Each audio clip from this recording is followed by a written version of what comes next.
қою. Иә. Неге түйеді енді сіз айтып тұрсыз қыркүйекке дейін бар деп, әлі міне шілде жаңа аяқталып жатыр. Нақтылау тамыз айында болайын деп тұрған жоқ па? Енді ол кісі бастан өз басын емес қой. Бюджетті нақтылау біздің жалпы барлық басқармалар, барлық бірігіп, мына әкімдіктің, облыс әкімінің отырысымен өтетін маслихатымыз бар. Ол өз басында мына кісі оны істей алмайды. Сонда Майгүл ханым егер осы ұтып алмаса, к примеру, да, ұтып алмаса, ол сонда сол жергілікті халықтың өзі атынан бір Майгүл ханым ғана шықты, иә? Сонда ол осылай жеңе алмағанда, ол өзінің уақытын, энергиясын құрдымға кетті деуге болмай ма? Сонда қазақ тілі үшін күресті, бизнес-план жазды, қаншама нетті, иә? И сонда бәрі істеген жұмысы далаға кетпейді. Ешқандай ешкімнің далаға кететін жұмыс емес. Майгүл ханымды танимыз, білеміз. Жоқ, мен сізге айтам, сізді енді несіз ғой, білетін шығарсыз, бір мемлекеттік сатып алу деген бар ғой, оны әлі деген мемлекет басшысының немесе орынбасарының қолында тұрған емес. Есептейтін компьютер, құжаттарды қабылдайтын компьютер, жетіспеушілік құжаттарды қайтаратын компьютер. Біз нәтижесін ғана шығарамыз. Даже 0,001% жетпегеннің өзінде компьютер қайтарып жібереді, өтпей қалды, олардың өздерінің. Мен просто түсінгенім, сондай жағдайлар бәрін түсініп, басқарма сіздерге көмек көрсетуге дайын отыр.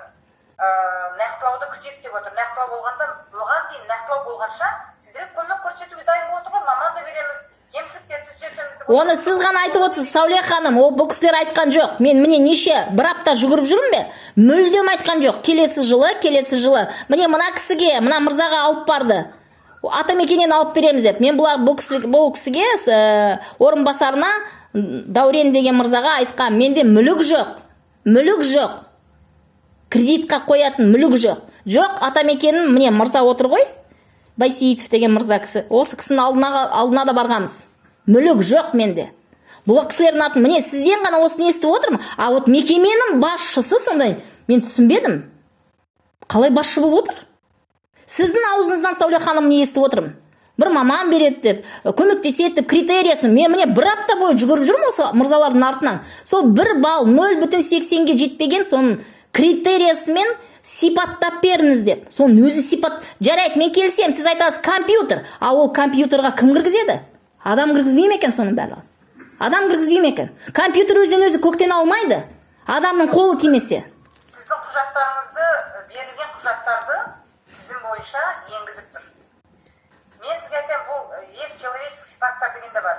Бізде қазір мемлекеттік сатып алу, госзакупка дейміз ғой, солармен жұмыс істегенде күнде бір өзгеріс бар. Мен сізге айтайын, аптасына емес, күнде бір өзгеріс бар. Соның өзінде адам отырып, госзакупщик біздің адам мамандарымыз отырып, бірдемені білмей қалуы мүмкін.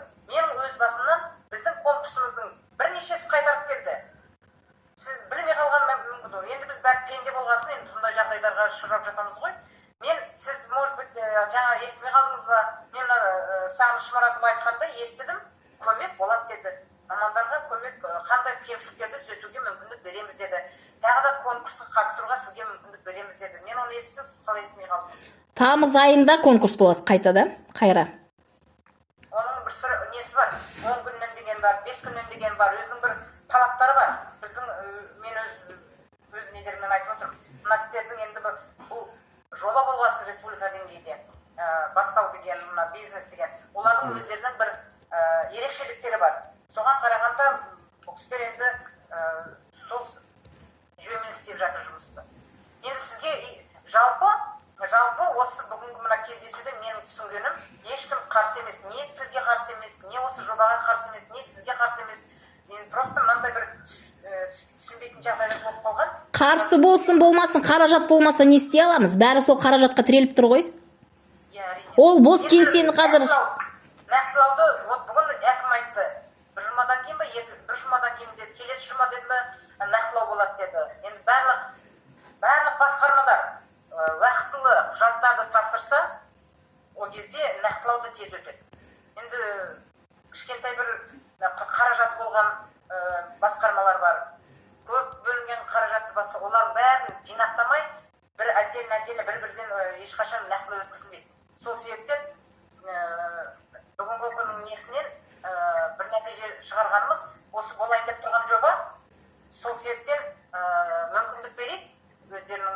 кемшіліктерді мына госзакупка бойынша қазір бір-бірімізді кінәлап бір-бірімізге сондай құрметсіздік көрсетуге мен ешқандай жол бермейік. Сосын тағы да бір осындай мүмкіндік болса жиналайық, шешейік осы мәселені. Қалай қарайсыздар? Сәуле ханым, сіздің ойыңызша осы Павлодар қаласына бұл керек қой проект? Керек. Өте маңызды проект, құндылығы бар. Сіздер өйткені күнделікті осымен алысып жүрсіздер. Әр қазақстандық, әрбір павлодарлық осындай, тек қана осындай емес, басқа да жобалармен шықса, әрине біз қолдау көрсетеміз. Өз тарапымыздан біз енді қазір құзыреттілігіміз жоқ. Сол себептен мен енді түсіндіріп отырғаным сол ғой. Бір нақтылай өткеннен кейін тағы да осындай бір кездесу өткізейік. Ана ешқашкімге жазбай, ешкімге нетпей, өз арамызда мына басқарма өздері ұйымдастырсын. Отырып, сосын нәтижесін көрейік. Нақты қашан болады ол? Енді мына қазір шілде аяқталып жатыр. Сағыныш мырза, қашан болады ол? Келесі отырыс? Мен мына кісілермен енді қарым-қатынаста болайын. Мен сізбен өзім хабарласам. Маған? Нақтылауды аптаның басында бола ма, бір аптадан бола ма, нақтылау өткеннен кейін сізбен хабарласайын. Маған хабарласасыз, иә? Сағыныш Мұрат үшін байланысты боламын. Өзім хабарласам сізбен. Жақсы, мен сізге сенемін, Сәуле ханым. Өйткені сіз осы мемлекеттік қазақ тілімен күнде алысып жүрген адамдарсыздар, азаматтарсыздар. Сіздер кәдімгідей өздеріңіз тікелей осымен алысып жүріп, өздеріңіз білесіздер, қандай жағдайда, қалай мемлекеттік қазақ тілі біздің Павлодар қаласында аяқтың астында тапталып жатыр. Күнде 102-ні шақырамыз, күнде полициямен шешеміз. Күн арасы. Қазақпен қазақша сөйлемей, қазақ тіліміз орта болмайды, қазақ тілі дамымайды, оны бәрі біледі ғой, кішінде үлкенінде. Сол себептен қазір өзіміз қазақ тілін, өз арамыз қазақ тілі сөйлесек, кішігірім ортамыз болса, әрине біртіндеп енді қанша оқытсаң да, қанша сертификат берсең де, қанша жобалар жүзеге асырсақ та, орта болмай біздің тіліміз заңға өзгерістер енгізбей, тіл заңына өзгерістер енгізбей, мына екі тілді алып тастамай, бәріміз білеміз ғой енді, сауатты адамдармыз бәріміз. Адамдар талап етуге қорқады қазақ. Білімдеріміз бар. Сол себептен соңғы 2 жыл көтеріліп жатыр ғой мәселе заңға өзгерістер енгізу. Бүгінгі көрнекі ақпараттың өте шешілмеген мәселе. Кеше болды үлкен бір жиналыс осылай онлайн режимде комитетпен, министрлікпен болғанда бізді айттық, мына 2018 жылы кәсіпкерлік кодексіне өзгерістер енгізгенде бізден қадағалау функциясын алып тастады. Біз тілдер дамыту басқармасы тікелей дербес мемлекеттік орган болғанда біздің құзыретімізде предписание жазу деген, қадағалау, барып кездесу деген сондай құзыреттілігіміз болған. Оның бәрін алып тастады. Енді біз құқығымыз болмаса да келген адамдарға телефон арқылы түскен өтініштерге жауап беріп жатырмыз. Неге десең, халыққа кім алып тастады, кім заңды өзгеріп жатыр, оларға ешқандай не жоқ. Біз жауап береміз. Сол себептен енді жергілікті мемлекеттік органдарға тағы да қайтадан сол құзыреттілікті берейін деп жатыр. Сол берілгенде нақты жұмыс ары қарай әрине жалғасады. Шешілмеген мәселелер көп әрине. Бәріміз енді қазақ болғасын, тек қана Майгүл Розапа емес, басқарма емес, жалпы қазақ болғаннан кейін қазақ деген өзіміздің атымыз бар ғой. Намысымыз болу керек. Тілге деген, өзіміздің халқымызға деген, қазақ жеріне, еліне деген бір құрметпен, солай отанымызға сүйіспеншілікпен қарасақ, ешқандай тілдің былай күресу қажеттілігі жоқ тіл үшін.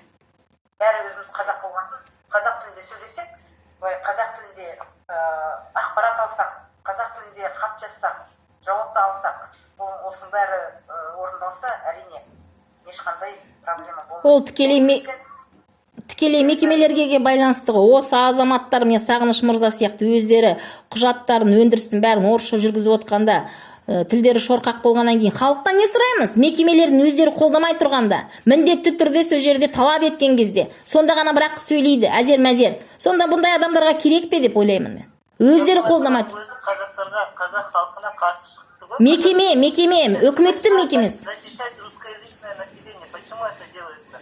Кто им дал право, чтобы вставать на той стороне, которая против казахского языка? Прокуратура, басқа да құзыреттік органдар ешқашан өз халқына қарсы шықпайды. шығады, шығып жүрміз, көріп жүрміз. Ода заң Мысалы, шеңберінде көп қарсы. олар да құзыретті орган, олардың да заңдары бар, олардың да шектеулері бар, олардың да үстінен болған недері бар. Сол себептен қай кезде өздерінің недері құзыреттілік шеңберінде жұмыс жасап жатыр барлық облыс органдары. Мен енді мына сізді айтып отырсыз, мынадар басшылар деп, енді білмеймін, қазіргі таңда біздің осы басшылардың арасында, орынбасарлардың арасында, шүкір Аллаға, сөйлеп жатқандар, жазып жатқандар көбейді. Кезінде мен 2004 жылы басқарма ашылғанда там барлық мына бұқаралық ақпарат құралдарына мына нені сұхбатты мен беретін. Мен айтатын, мен мына телевизордан түспей қойдым, радиодан ұят өзі халыққа шыға бергенде айтатын, басқа адамдар сұхбат беруге бас тартады, төлемейді деп. Ол уже міне 2004 жылы, 2005 жылдан бастап бері қарай. Енді қазір өзіңіз көріп отырсыз ғой, шығып та жатыр, сөйлеп те жатыр. Енді біртіндеп тіліміз дамып келеді. Сол себептен қазір бір-бірімізді кінәламай, бір-бірімізді нетпей, осы отырысымызды қазір аяқтасақ, сосын кезінде мен сізбен байланысқа шығып, қандай нәтиже болды, жігіттермен өзім сөйлесіп отырамын.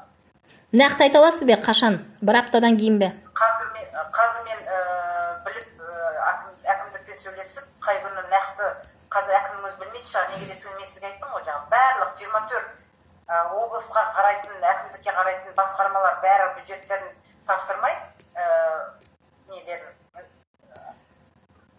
өтінімдерін олар өткізе алмайды. Біреуі кешігіп қалса, бір құжатпен әкімдік күтіп отырады.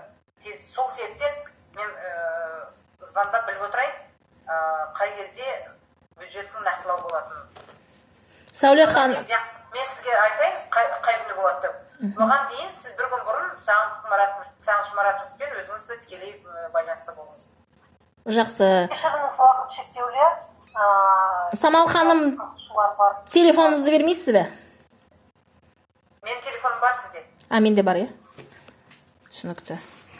Жақсы, мен сізге сенемін, Самал ханым, өйткені сіз осы күресте ең алдында жүрген азаматсыз. Но мына УПИР-дің азаматтарына мен сені өткені өтіп кеткен аптада мен таңертең кешке дейін арттарынан жүгірдім. Тек футбол болды. Жақсы, уақытымыз шектеу болғандықтан міне аяқталып бара жатыр. Рахмет сіздерге қатысқандарыңызға. Рахмет. Енді шығайық. Сағыныш мырза, қашан мен сізге келу керекпін? Мен сізбен хабарласам, сіздің телефоныңыз менде бар.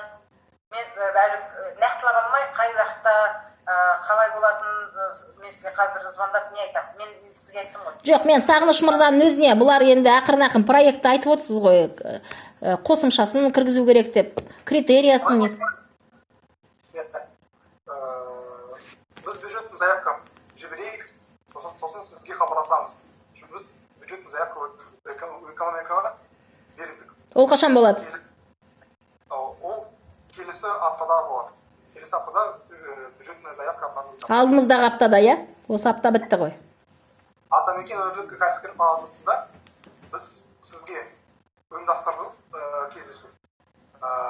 Келесі аптада, аптаның басында сіз кәсіпкерлік палатасына барып, сіздің бизнес планын дорабатывать, корректировать, сізге сол көмек көрсетеді. Атамекенде, иә? Атамекенде сізге көмек көрсетеді. Сіздің бизнес планыңыз инновация, қазір бизнес жобаның жаңалығы бойынша жаңалығын тиімділігі, қалай жазуға, қалай улучшить. Түсіндім. Сізге айтады. Түсіндім. Жақсы, күтемін келесі аптада. Аптаның басында бара берейін ендеше, иә, сол Атамекенге? Иә, келесі аптада. Жақсы, Самал ханым, сізге көп рахмет. Жақсы, сау болыңыздар. Рахмет барлықтарыңызға. Көріскенше. Сау болыңыздар. Сау болыңыздар, рахмет. Сау.